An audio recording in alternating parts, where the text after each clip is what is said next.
Hello everyone, Derrick Carl Biso here. I use they them pronouns exclusively, and I'm the Special Initiatives Coordinator at the Art Gallery of Windsor. I'm here today to share with you an art activity that's based on the work of Charles Patchter or inspired by the pop art imagery of Charles Patchter and many other pop artists. We'll be looking at how to do representation, a portrait, through a reference and iteration. So this lesson, or at this activity, demonstrates how to make a pop art portrait. Pop art is known for bright and bold colors, graphic imagery, and references to popular culture, such as everyday objects, consumer goods, celebrities, and other notable people that are well known. Now for our activity today, our reference, our subject, could be ourselves or somebody around us, somebody we know. You can use a mirror, or if you have a computer with the photo or video technology, you can see yourself reflected back. You can do that like I will. Or you could use a picture you have of yourself or somebody that you want to draw today. Once we've chosen our drawing, we're going to make an image, a template that we'll use to make copies of the image so we can create iterations, many different versions of the same image. We can experiment this way using different colors, different patterns and textures, different types of lines and shapes and forms, and make many, many iterations or copies of our pop art image. Now the materials you'll need today, some paper, or you get a sketchbook. We're also going to need something to draw with, so a pencil, pen, or a marker. And then it'd be great to have some coloring materials, crayons, markers, pencil, crayons, paints, whatever you have available. And I'm going to play around with some stamps. So if you have stamps or stickers, you could use those as well.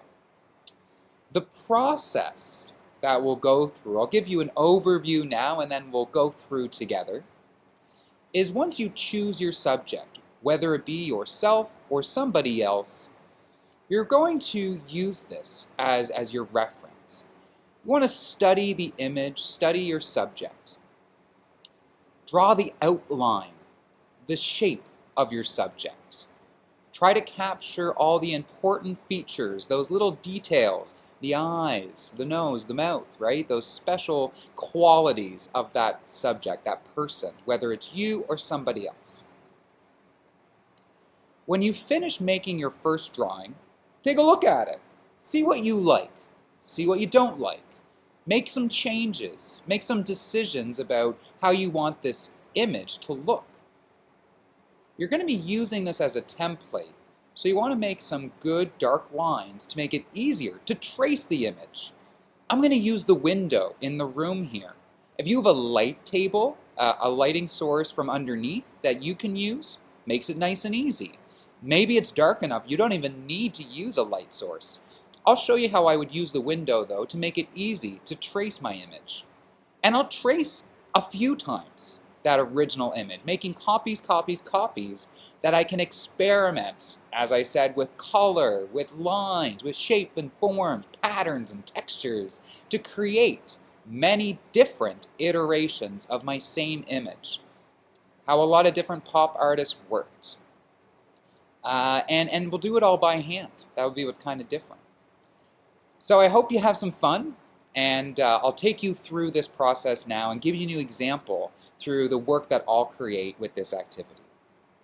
Face, starting at the top of my head and going around, giving myself, as best I can, a nice drawing of myself.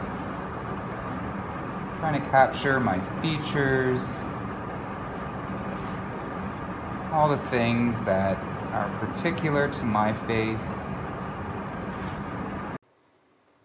So now I'm in the window, and I'm going to use my reference image now, my template, the first drawing I did, to make copies, and from those copies, iterations of this image.